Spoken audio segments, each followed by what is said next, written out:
दूसरे दिन प्रातःकाल मैंने महाराजश्री को यह घटना सुनाकर उनका मंतव्य प्रकट करने की प्रार्थना की।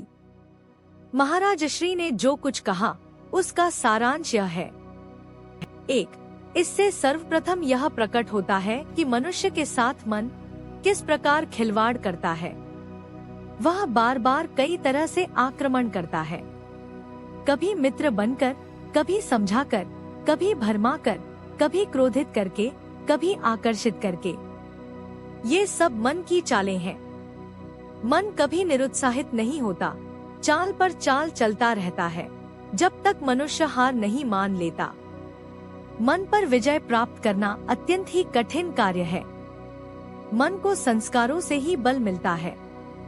यदि मन को हराना है तो संस्कारों को समाप्त करना होगा, वासना को मिटाना होगा, विकारों का क्षय करना होगा। 2. जब तक संस्कार क्षय नहीं हो जाते तब तक संयम रखने के लिए दृढ़ निश्चय की आवश्यकता है। मन तो उपद्रव करता ही है, दृढ़ निश्चय ही उसे संयत रख सकता है। इसमें थोड़ी सी भी कमजोरी आ गई कि मन बेलगाम हो जाता है। जैसे तुम में कमजोरी आ गई तो सारा संयम निष्फल हो गया। यदि उस समय भगवान प्रसाद रूप में सहायता नहीं करते तो तुम तो लुढ़क ही गए थे। 3. दृढ़ निश्चय रख पाना साधक के लिए बड़ा कठिन है।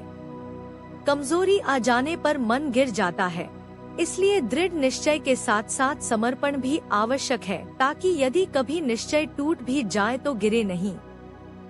इस तरह यदि देखा जाए तो दृढ़ निश्चय समर्पण भाव को दृढ़ करने के लिए ही है। यदि तुम चाय पीने बाजार चले जाते तो मन पर कैसा प्रभाव पड़ता? 4. यदि अवसर तथा सुविधा प्राप्त हो तो बीच बीच में एकांत में जाकर कुछ दिनों के लिए साधन करना चाहिए। एकांतवास में मन की विपरीत भावनाएं अधिक उग्र रूप धारण कर परेशान करती हैं। साधक को अपने मन की स्थिति को समझने का अवसर मिलता है। साधन से शक्ति संचय होता है। फिर जन संपर्क में रहकर व्यवहार करते हुए मन का निरीक्षण करता है। साधन मन के निरीक्षण की सतत प्रक्रिया है। अपने मन से साधक कभी लापरवाह नहीं होता। मैंने पूछा, महाराज जी, सांसारिक मनुष्यों को एकांत में जाने का सुअवसर तथा सुविधा मिलना कठिन ही है, वे क्या करें? महाराज श्री बोले, वे नित्य प्रति थोड़ा समय निकालकर घर के ही किसी कोने में बैठकर एकांत का आनंद उठा सकते हैं। एकांतवास को आधी समाधि कहा गया है। व्यवहार करते समय वे मन का निरीक्षण करते रह सकते हैं। प्रभु की शरण में रहने तथा सेवा भाव से कर्म करने का प्रयत्न कर सकते हैं। जहाँ तक संभव हो कर्म के साथ जप कर सकते हैं। मैंने फिर कहा, गुफा में रहते समय जिस घर से भोजन या दूध आता था, हो सकता है उसकी किसी अशुद्धि या अपवित्रता के कारण ऐसा हो। महाराज श्री बोले, हाँ, यह तात्कालिक कारण हो सकता है, किंतु यह इतना बड़ा कारण नहीं है। मुख्य तो संस्कार हैं, जो मन को सतत चंचल बनाए रखते हैं। यदि तुम अपने मन का निरीक्षण करो तो पाओगे कि उस घटना के पूर्व तथा पश्चात भी मन में उपद्रव हो रहे थे। इसलिए तात्कालिक कारण के अतिरिक्त भी कोई ऐसा कारण होना चाहिए जिसका स्थायित्व बहुत अधिक हो। वे संस्कार ही हो सकते हैं। महाराजश्री की समझ तथा विश्लेषण अनूठा था, सटीक था। एक शब्द में दम था। उसके पीछे निरंतर साधन का आधार था, इसलिए प्रत्येक शब्द सीधा हृदय में उतर जाता था। आपकी समझाने की शैली भी बेजोड़ थी, किंतु सामान्यतः वह बिना प्रश्न किए ज्ञान पिटारी नहीं खोलते थे। एक बार जब ज्ञान की खिड़की खुल जाती थी तो ज्ञान प्रवाह फूट पड़ता था। अब मैंने एक और बड़ा ही अटपटा प्रश्न कर दिया, जिसके लिए बाद में मैं लज्जित भी हुआ, किंतु महाराजश्री ने न तो बुरा ही माना तथा न ही उत्तर देने से मना किया। मैंने कहा, आज का युग आप जैसे महापुरुषों के रहने योग्य नहीं है, फिर जगत में आप आए ही काहे को? महाराजश्री एकदम गंभीर हो गए। बोले, यह अलग प्रश्न है कि हम महापुरुष हैं कि नहीं, किंतु एक बात निश्चित है कि जगत में न कोई अपनी इच्छा से आता न जाता है। जब उसे भेजा जाता है तो आ जाता है, जब वापस बुलाया जाता है तो चला जाता है। यह सब भेजने बुलाने वाले की इच्छा के अधीन है। वह जब तक चाहता है जीव जगत में रहकर दुख सुख भोगता है। अपनी इच्छा से कोई एक क्षण भी नहीं रुक सकता। यह बात दूसरी है कि एक बार यहाँ आ जाने पर किसी का भी वापस जाने का मन नहीं होता। जीव जगत में दुख भोगता है, अपमानित होता है, संतप्त होता है, किंतु जगत त्यागने का मन नहीं होता। वह यह नहीं समझता कि जब आना जाना उसके हाथ में नहीं है तो यहाँ कब तक रहने का निश्चय उसके हाथ में कैसे हो सकता है। पर फिर भी जीव यहाँ से जाने के बारे में सोचना ही नहीं चाहता। यहाँ तक कि पशु पक्षी तथा कीड़े मकोड़े भी अपनी जान बचाकर रखना चाहते हैं, पर क्या जगत में कोई भी सदैव के लिए रह पाया? काल आता है, दबोच कर ले जाता है, सगे संबंधी बिलखते रह जाते हैं। हम जगत में किसी को बुलाना चाहे तो बुला नहीं सकते। कितने ऐसे दंपति हैं जो पुत्र मुख देखने के लिए तरसते हैं। जाना आना भगवान के हाथ में है। जगत में कब तक रहना, यह निश्चय भी भगवान के ही पास है। सुख दुख सब भगवदाधीन है। जब किसी को भेजता है तो कोई इनकार नहीं कर सकता। जब किसी को वापस बुलाता है तो भी इनकार नहीं कर सकता। जीव उसके हाथ की कठपुतली मात्र है। वह कहे बैठ जाओ तो बैठ जाता है, बुलाए तो बोलता है, चुप कराए तो चुप्पी साध लेता है। पापी पुण्यात्मा, स्त्री पुरुष, पशु पक्षी सब उसके अधीन हैं। हम तुम्ही से पूछते हैं कि क्या तुम अपनी इच्छा से आए थे या जब तुम्हारी इच्छा होगी तब तुम जाओगे? लोग आत्महत्या करना चाहते हैं, सभी का प्रयास कहाँ सफल होता है। वही आत्महत्या कर पाता है जिसको वह बुलाता है। बुलाने के लिए वह कोई न कोई बहाना बनाता है। वह स्वयं अदृश्य होने से सामने नहीं आता, किसी न किसी को सामने कर देता है। बीमारी हो, दुर्घटना हो या आत्महत्या, वास्तविकता यह है कि उसने बुला लिया। महाराज श्री के साथ सत्संग करने का समय मुझे प्रातः भ्रमण में ही मिलता था। एक तो उस समय हम दोनों प्रायः अकेले ही होते थे। दूसरे महाराज श्री भी उस समय स्वस्थ मन होते थे। दिन भर मुझे आश्रम कार्य से अवकाश नहीं मिलता था। महाराज श्री के पास बैठने का अवसर ही नहीं था। मैंने प्रश्न किया, महाराज जी, पहले भी साधना करता था, अब भी साधना करता हूँ, किंतु न पहले कभी मन एकाग्र होता था न अब। क्रिया भी चलती रहती है, विचार भी चलते रहते हैं। समझ में ही नहीं आता कि हमारा लक्ष्य कहाँ जा रहा है। जगत के विचार ही प्रायः आते हैं, फिर साधन का अर्थ ही क्या हुआ? महाराज श्री बोले, बैल के आगे गाड़ी जोतने का प्रयत्न क्यों करते हो? जो अवस्था संस्कार क्षय के पश्चात स्वाभाविक उदय होगी, उसे तुम संस्कार क्षय से पूर्व प्राप्त करना चाहते हो। साधन एकाग्रता प्राप्त करने के लिए नहीं, संस्कार क्षय के लिए है। एकाग्रता स्वाभाविकता है जो कभी लुप्त नहीं होती, किंतु संस्कारों के दबावों में लुप्त हुई सी प्रतीत होती है। संस्कार क्षय होने पर अपने स्वरूप में प्रकट हो जाएगी। एकाग्रता का या कोई भी लक्ष्य स्थिर कर लेना साधन के सिद्धांत के भी विपरीत है। साधन का जो लक्ष्य है ही नहीं, उसे तुम अपने समक्ष कैसे रख सकते हो? जरा लोगों से पूछ कर देखो कि किस किस का कितना मन एकाग्र हुआ है। उज्जैन के एक महात्मा थे। उन्होंने अपने गुरु महाराज से दीक्षा, संन्यास के लिए प्रार्थना की तो गुरुजी ने कहा कि जब 5 मिनट के लिए तुम्हारा मन एकाग्र होने लग जाए तो मेरे पास चले आना, मैं संन्यास दे दूंगा। 20 वर्ष गुजर जाने पर भी उनका मन एकाग्र नहीं हुआ। एकाग्रता मन का स्वाभाविक गुण अवश्य है, परंतु यह गुण अस्वाभाविक गुणों के नीचे ऐसा दब गया है कि अनुभव नहीं होता। मन की एकाग्रता प्राप्त करने का प्रश्न है ही नहीं, क्योंकि स्वाभाविक गुण होने के नाते वह पहले से ही सदैव प्राप्त है। प्रश्न अस्वाभाविकता दूर करने का है, जो साधन की अपेक्षा रखता है। अस्वाभाविक साधनाओं से अस्वाभाविकता बढ़ती है तथा इस प्रकार मन अपने स्वाभाविक गुण से और भी दूर हट जाता है। हाँ, यदि साधन स्वाभाविक हो तो अस्वाभाविकता के दुर्गुण दूर होते जाते हैं तथा मन की स्वाभाविक एकाग्रता प्रकट एवं अनुभव होती है।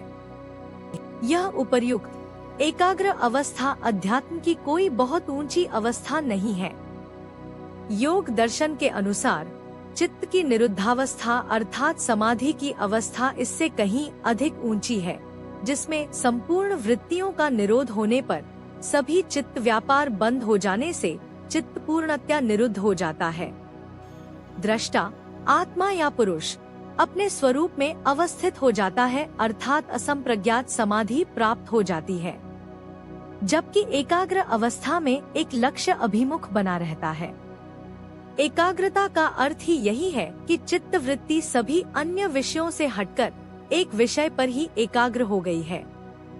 यहाँ तक कि इस अवस्था में अपने अहम का भान भी नहीं रहता तथा वृत्ति तदाकार हो जाती है। जब एक विषय ध्येय का ज्ञान बना है तो वृत्ति ऑब्जेक्टिव ध्येयात्मक है, चित्त कार्य कर रहा है, संपूर्ण वृत्ति निरोध नहीं हुआ। जबकि असंप्रज्ञात में दृश्य पूर्णतया विलीन हो जाता है, भाव तथा अभाव दोनों का ज्ञान विलुप्त हो जाता है। एकाग्र अवस्था योग नहीं, योग की दिशा में आरंभ मात्र है। यात्रा आगे भी बढ़ सकती है तथा मुंह पुनः जगत की ओर भी घूम सकता है।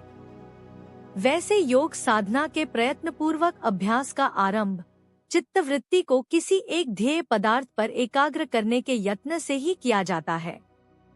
पहले कोई स्थूल पदार्थ लिया जाता है, फिर ध्येय पदार्थ को सूक्ष्म से सूक्ष्मतम किया जाता है, यहाँ तक कि अंत में अस्मिता ही ध्येय हो जाता है। किंतु तुम्हारी ऐसी यत्न साध्य साधना नहीं है। तुम्हारा तो साधन है शक्ति जागृति का, समर्पण का। जागृत शक्ति को कार्य करने देना ही कर्तव्य है। एकाग्रता के पीछे मत भागो, शक्ति को संस्कार क्षय करने दो। एकाग्रता भी आ जाएगी, समय पर चित्त निरुद्ध भी हो जाएगा। इसीलिए साधन में धैर्य को बहुत ऊंचा स्थान दिया गया है। शक्ति की क्रिया सीधे संस्कारों पर आघात करती है, उन्हें शुद्ध करती है, निर्मलता प्रदान करती है। जब कभी एकाग्रता के संचित संस्कार उदय हो जाते हैं तो क्रिया में ही एकाग्रता का अनुभव भी होता है। चित्त सत्वगुण प्रधान हो जाने पर एकाग्रता की स्वाभाविक अवस्था भी प्रकट होती है। इस तरह जागृत शक्ति चित्त की निरुद्धता का मार्ग प्रशस्त करती जाती है। यदि साधक शक्ति की क्रियाओं में अपने अहम को घुसाने का प्रयत्न नहीं करे तो उन्नति की गति तीव्र से तीव्रतर हो सकती है, किंतु अहम है कि बार बार घुस ही जाता है। अमुक क्रिया हो, अमुक नहीं हो, अमुक तीव्र हो, आदि आदि कुछ न कुछ करता ही रहता है। इन सब बातों से क्रिया की स्वाभाविकता नष्ट हो जाती है तथा गति मंद पड़ जाती है। संस्कारों का चक्र बड़ी कठिनता से छूटता है। मेरा अगला प्रश्न था, जब आप नेपाल गए हुए थे तो कई साधकों से चर्चा करने का अवसर मिलता रहता था। प्रायः सभी बड़े ऊंचे अनुभवों की बातें करते थे। ऐसा लगता था मानो ये सब उच्च कोटि के साधक हैं, पर तत्काल ही राग द्वेष की चर्चा होने लगती थी। सभी की बातों में अभिमान झलकता था। कभी कभी तो सामान्य सी बात पर कहासुनी भी हो जाती थी। तब ऐसा लगता था यह तो सामान्य संसारी ही है। महाराज श्री थोड़े गंभीर हो गए। बोले, अनुभव केवल अनुभव के लिए नहीं होते, चित्त स्थिति निर्माण के लिए होते हैं। चित्त स्थिति संस्कार क्षय से बनती है।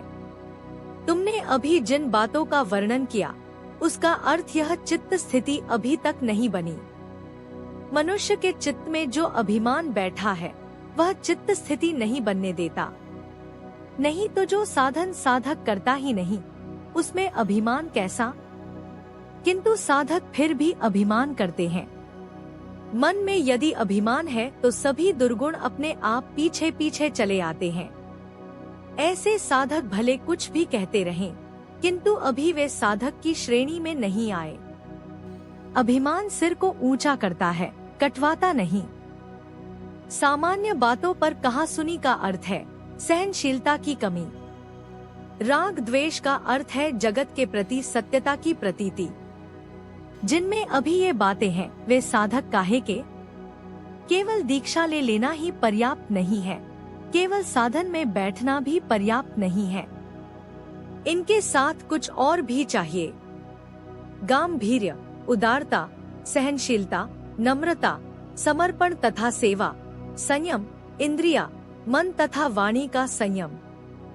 तब साधक के संचित संस्कार साधन में क्षीण होते हैं।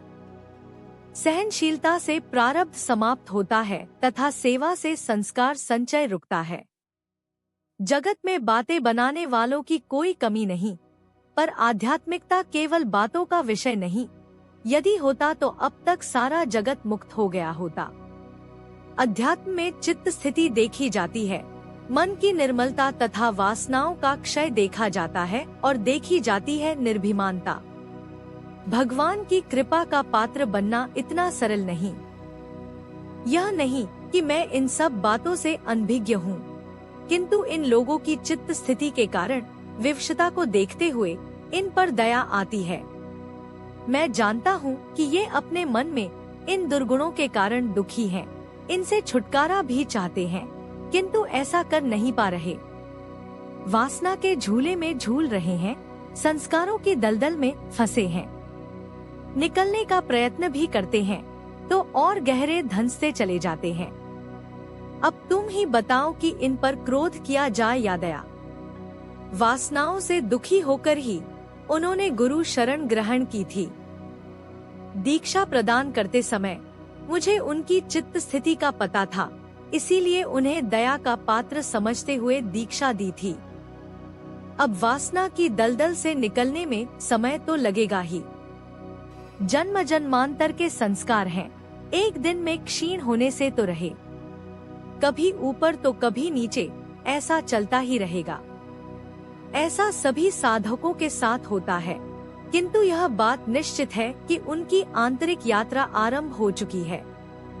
गुरु शक्ति की कृपा प्राप्ति के पश्चात अंतर प्रकाश प्रकट होने लगा है, किंतु संस्कारों की धुंध बार बार उठकर मन को आच्छादित कर देती है। अब तुम्हें भी इस संबंध में एक बात कहना है। लोगों के ऐसे विकारों की ओर तुम्हारा लक्ष्य जाना ठीक नहीं कहा जा सकता। तुमने विकारों को देखा, जागृत शक्ति को नहीं देखा, उन्हें गिरते हुए देखा, उठने का प्रयत्न करते हुए नहीं देखा। चित्त पर छाई धुंध को देखा, प्रकाश की किरण फूटते हुए नहीं देखा। हर व्यक्ति संस्कारों के साथ युद्ध में रत है। उन्हें परास्त करने के प्रयत्न में कई बार स्वयं पराजय का मुंह देखना पड़ता है। इस संघर्ष में जीव कई बार यह भी भूल जाता है कि वह युद्ध कर रहा है, पर संघर्ष चलता रहता है। यदि तुम्हारा लक्ष्य इन विकारों की ओर जाता रहेगा, तो तुम स्वयं विकारों से कभी भी उबर नहीं पाओगे। विकार दिखने का अर्थ ही यही है कि वे विकार हमारे अपने अंदर भी अभी हैं। लक्ष्य देने से अंदर के विकारों की पुष्टि होती है।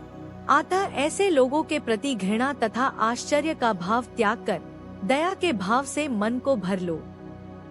इनकी मुक्ति के लिए भगवान से प्रार्थना करो, तभी तुम्हें भी मुक्ति मिलेगी। इनकी सहायता का यत्न करो, तभी तुम्हें भी कोई सहायक होगा। इनके आंसू पोंछो, तभी तुम्हारे भी आंसू पोंछे जाएंगे। अध्यात्म अत्यंत सूक्ष्म मार्ग है।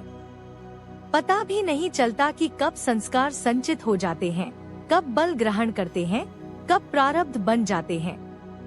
लोग सारा जीवन असावधानी में ही व्यतीत कर देते हैं तथा अंतर में संस्कारों के ढेर लग जाते हैं। सभी गुणों के, प्रत्येक कर्म के शुभ भी तथा अशुभ भी संस्कार संचित होते रहते हैं।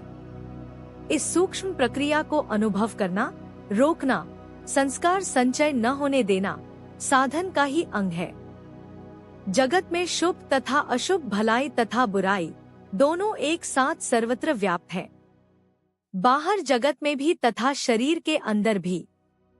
यह तुम पर है कि तुम क्या देखना चाहते हो, किससे संबंध जोड़ना चाहते हो, क्या ग्रहण करना चाहते हो। इसीलिए संतजन सदा परदोष दर्शन, परनिंदा करना तथा सुनना तथा रागद्वेष के भाव से बचते हैं, क्योंकि कहीं ऐसा करने से उनका मन बुराई के साथ जुड़ न जाए। जगत में यदि बुराई देखने में लग जाओगे तो सभी जगह बुराई ही दिखेगी। यदि बाहर देखना ही है तो सब जगह अच्छाई को देखो। यदि बुराई देखना ही है तो अपने मन के अंदर झांको, फिर पता चलेगा कि तुम कहाँ खड़े हो। मेरा मन महाराजश्री के विचारों को सुन सुनकर मुग्ध होता जा रहा था। इन विचारों का ऐसा प्रभाव पड़ा कि जगत सुहाना, सुंदर, रम्य तथा सुखदायी प्रतीत होने लग गया। इसमें सर्वत्र सुगंध फैली थी। लोगों के शरीर मात्र बाहरी खोल दिखाई देने लगे, जिसमें आत्म ज्योति प्रकाशित है, किंतु यह स्थिति अधिक देर न टिक सकी। यह तो महाराजश्री के वचनों का प्रभाव था जिसने मेरे चित्त को अधिकार में ले लिया था। यह भाव टूटा कि मन में फिर कुभाव जाग गया। मन फिर बुराई की ओर प्रवाहित होने लगा। फिर दूसरों के अवगुण दिखाई देने लगे। मैंने सकुचाते हुए से महाराजश्री के सामने अपनी बात रखी। महाराजश्री, कई ऐसे लोग भी हैं जो आपकी बात सुनते ही नहीं, आपके सामने हा हा करते हैं, बाहर जाकर मनमानी करते हैं, उनका क्या होगा? महाराजश्री बोले, तुम अभी तक वहीं जमे हो। अभी तक भी तुम गुरु शिष्य के संबंध के स्वरूप को नहीं समझ पाए। गुरु दीक्षा के समय शिष्य की मंगल कामना करता है, इसलिए उसके अमंगल की कामना कर ही नहीं सकता। यदि कभी उसे शिष्य का अमंगल होता दिखाई देता है तो उसका हृदय चीत्कार कर उठता है। एक बात तो स्पष्ट है कि शिष्य का हृदय मलिन है, नहीं तो उसे गुरु के पास आने की आवश्यकता ही क्या थी।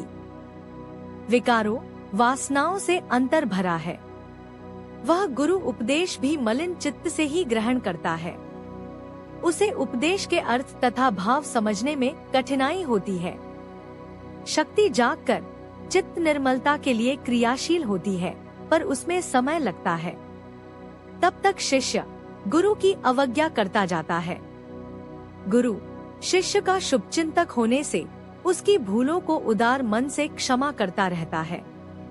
कई बार शिष्य के हित में ही उसे फटकार भी लगाता है तथा कई बार अनदेखी कर जाता है। गुरु कब कैसे चलता है, यह गुरु पर ही छोड़ देना चाहिए। यदि गुरु में शिष्य के प्रति स्नेह होता है तो शिष्य में गुरु के प्रति श्रद्धा तथा समर्पण। श्रद्धा तथा समर्पण के भी विभिन्न स्तर हैं। एकदम श्रद्धा की परिपक्व अवस्था की आशा नहीं की जा सकती।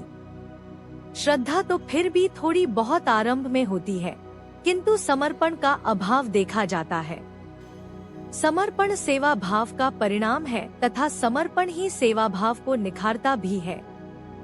समर्पण ही सेवा भाव को परिपक्वता प्रदान करता है। समर्पण ही गुरु शिष्य संबंध को प्रगाढ़ बनाता है। अधिक क्या कहा जाए, समर्पण में सभी साधनाओं तथा साधन का अंत हो जाता है। समर्पण ही साधन को विकसित करता है तथा फिर अपने में समा लेता है। अभिमान समर्पण का विरोधी है। जो लोग मेरे सामने हाँ हाँ करते हैं तथा बाहर जाकर मनमानी करते हैं, वे अभिमान के वशीभूत ही ऐसा करते हैं। अभिमान एकदम जाता नहीं, उसके लिए लंबे उपचार की आवश्यकता है, प्रेम तथा साधन की आवश्यकता है। यदि गुरु ही नाराज होकर शिष्य का त्याग कर दे तो उपचार कौन करेगा? जगत में किसी की कुछ पड़ी नहीं। एक गुरु ही शिष्य के कल्याण की सोचता है। गुरु शिष्य संबंध कल्याण की ही भावना पर आधारित है। कोई भी मोह नहीं, कोई स्वार्थ नहीं, इसलिए गुरु का दृष्टिकोण उदार होता है। शिष्य यदि 1000 बार भी भूल करे तो भी वह प्रेम से उसे अपने कंठ से लगाता है। शिष्य के अनिष्ट की संभावना होने पर उसका हृदय तड़प उठता है। शिष्य छोटे बालक के समान होता है, कभी रूठ जाता है, कभी चंचल हो जाता है। जिस प्रकार लहर समुद्र से ही उठती है, किंतु अपनी अलग पहचान प्रदर्शित कर विभिन्न आकार धारण करती है, चंचलता दिखाती है, किंतु शांति तभी मिलती है जब समुद्र में विलीन हो जाती है।